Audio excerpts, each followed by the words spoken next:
let me ask you something real. Are you always available for everyone at all times? Do you feel guilty when you say no? Do you take on other people's problems as if they were your own? Do you constantly put yourself last and tell yourself that's just who you are? And are you absolutely, completely, bone-deep exhausted? Because here's what nobody told you. That exhaustion isn't just tiredness. It's the cost of having no boundaries. This is Set Boundaries, Find Peace by Nedra Tawwab, one of the most recommended books by American therapists right now, on the New York Times bestseller list, read by millions of Americans who finally have a name for why they feel the way they feel.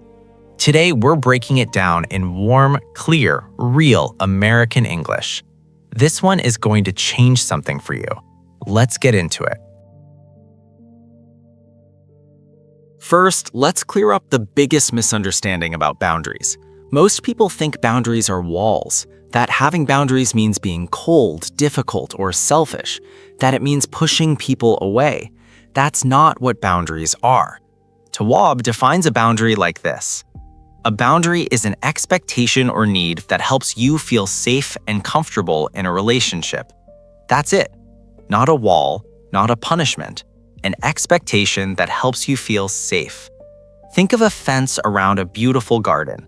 The fence doesn't mean you hate people. It means this space matters to you. It means you take care of what's inside. Boundaries protect what you value: your time, your energy, your mental health, your peace. Without them, everything you value gets overrun. With them, everything you value gets to grow. So if boundaries are so healthy, why doesn't everyone have them? Tawwab has a clear answer. Because we were never taught to.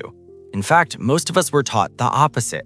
Be nice, be helpful, don't be selfish, put others first.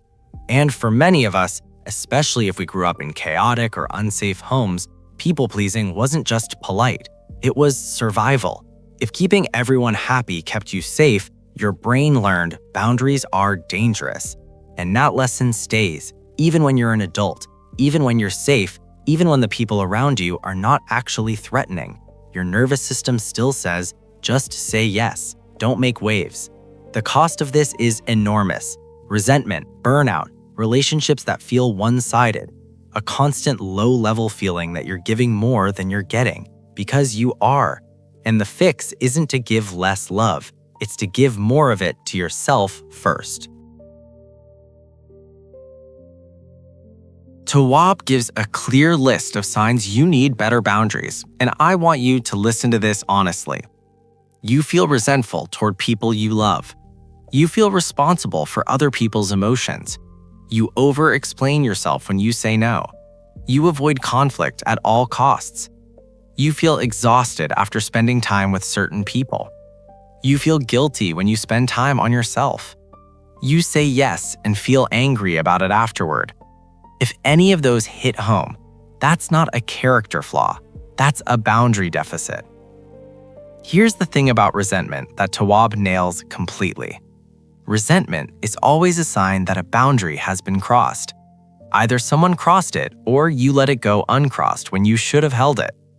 When you feel resentful towards someone, before blaming them, ask yourself, what did I agree to that I didn't actually want to agree to? That question leads you straight to the boundary you need. Tawwab breaks down 6 types of boundaries.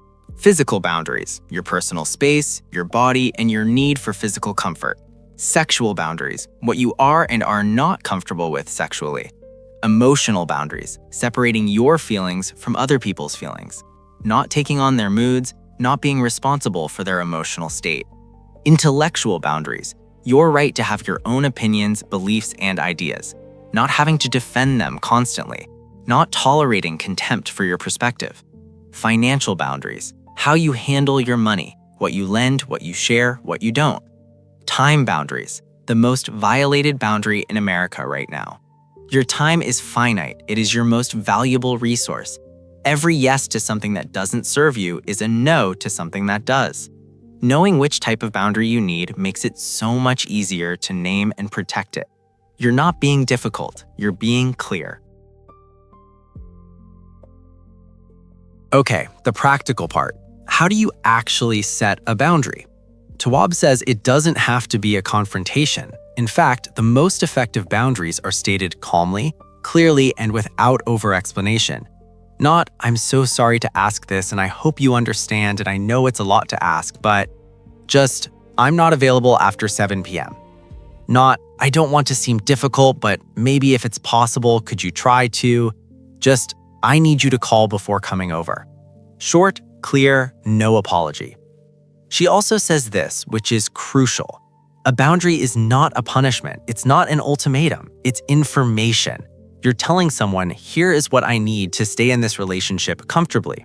What they do with that information is their choice. Your job is not to manage their reaction. Your job is to be honest about what you need. Here's the part nobody prepares you for. When you start setting boundaries, some people will not like it. They'll call you selfish, dramatic, cold, difficult. They'll guilt trip you, argue with you, give you the silent treatment. And here's the hard truth Tawwab delivers. The people who react the most negatively to your boundaries are often the ones who benefited most from you having none. Think about that. The pushback is not proof that you're wrong. It's proof that the boundary is necessary. She says you don't need permission to have a boundary. You don't need the other person to agree. You don't need them to understand. You just need to hold it, consistently, calmly, without apology. Some relationships will survive your new boundaries, some won't. And the ones that don't, that's important information too. Here's what I want you to hold on to from today. You are not responsible for managing everyone else's comfort at the expense of your own. You are not selfish for having needs.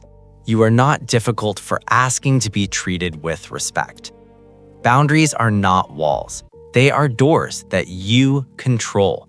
You decide who comes in, when, and for how long. And the peace that comes from that, it's real. It's the peace of finally not being available to everything and everyone at all times. The peace of a Tuesday night where you don't owe anyone anything. The peace of knowing you are taking care of the one person who will be with you your entire life, yourself. Subscribe to Luminae Minds for a new book every week. Real ideas, real English, real peace. Thank you for being here. Now go protect your energy. You deserve to keep some of it for yourself. I'll catch you in the next one.